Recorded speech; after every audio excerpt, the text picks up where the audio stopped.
हे आहे स्टार. आपण पाहत आहात स्टार माझा.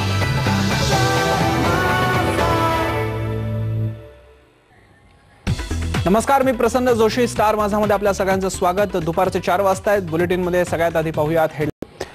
इथे भाजप आणि झारखंड मुक्ती मोर्चा सत्ता स्थापनेचा दावा करणार आहे, तर त्या ठिकाणी भाजपचे राष्ट्रीय अध्यक्ष नितीन गडकरी आता मुंबईत आहेत आणि जो कुछ स्वागत हो रहा है ये भारतीय जनता पार्टी के महाराष्ट्र के कार्यकर्ताओं का स्वागत हो रहा है,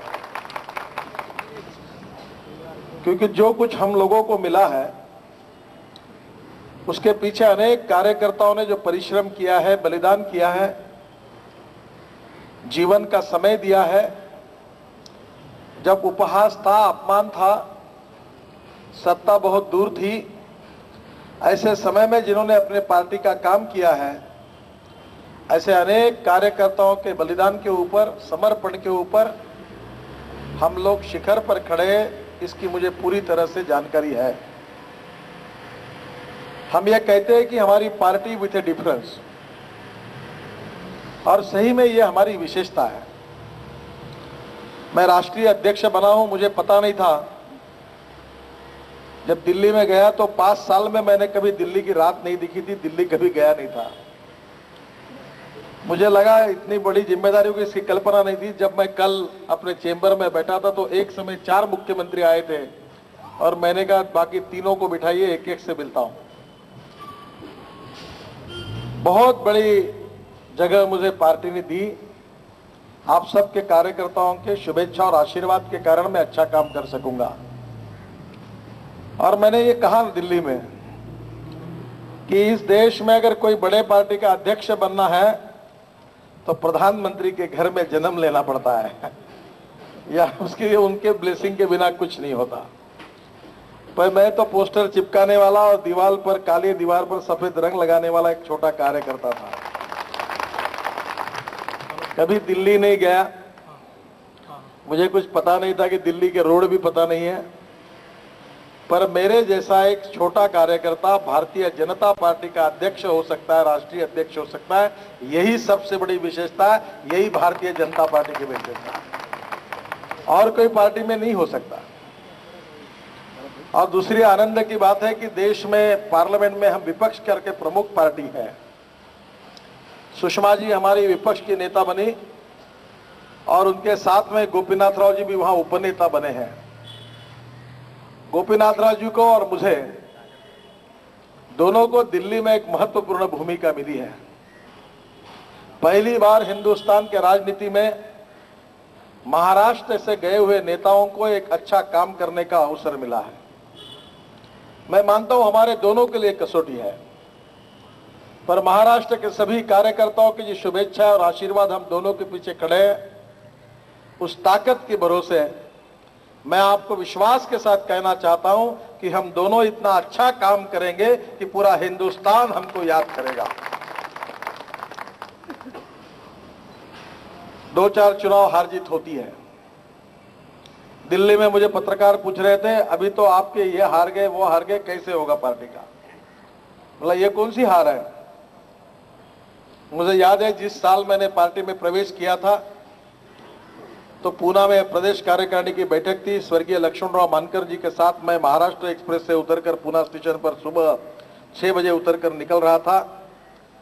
तो स्टेशन के बाहर काली दीवार पर मराठी में लिखा था की पर्याय पर्याय म्हणून ओरडतात कोण, ज्यांचे लोकसभेत निवडून आले 2.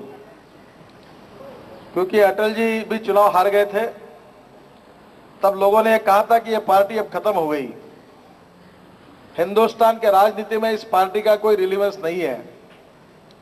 अखबार वालों ने और मीडिया वालों ने कहा कि अब ये अपोजिशन पार्टी करके भी इसको कोई सीरियसली नहीं लेगा. पर हमारे कार्यकर्ताओं ने परिश्रम किए, गांव-गांव गए, पक्ष का विस्तार हुआ, कार्यकर्ताओं ने अपने जीवन को समर्पित किया. और एक दिन ऐसा आया कि हमने अटल बिहारी वाजपेयी जी को देश का प्रधानमंत्री बनाया. ये ताकत खड़ी की. अब तो क्या कमी है. मैं अभी आ रहा था तो रास्ते में ही मुझे अनंत कुमार जी का और राजनाथ सिंह जी का फोन आया रांची से, और वहां के मुख्यमंत्री जी ने भी मुझसे शुभेच्छा ली, भी जो बनने वाले हैं उनसे भी बात हुई। अब 8 राज्य नहीं गोपीनाथ राव, मुझे निश्चित विश्वास है कि 9वां राज्य भी हमारा 2 दिन में आएगा। और मुझे लगता है 250 मेंबर ऑफ पार्लियामेंट है, देश में सबसे ज्यादा हमारे विधायक है। और मैं महाराष्ट्र के प्रदेश कार्यकारिणी में एक बात मैंने कही थी जो मैंने अक्सर याद रखी और आप लोग भी याद रखिए। The man is not finish when is defeated but he is finish when he quits.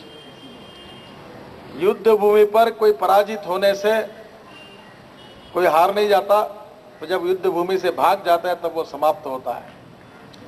हम युद्ध भूमि पर डटे हैं, यू कैन विन, हम जीतेंगे, जीत कर रहेंगे और एक दिन लाल किले पर हमारा झंडा फहरा के बिना नहीं रहेंगे, ये हमारा विश्वास है और आप सब लोगों के भरोसे है। आपकी ताकत और शुभेच्छा हमारे साथ है दोनों के।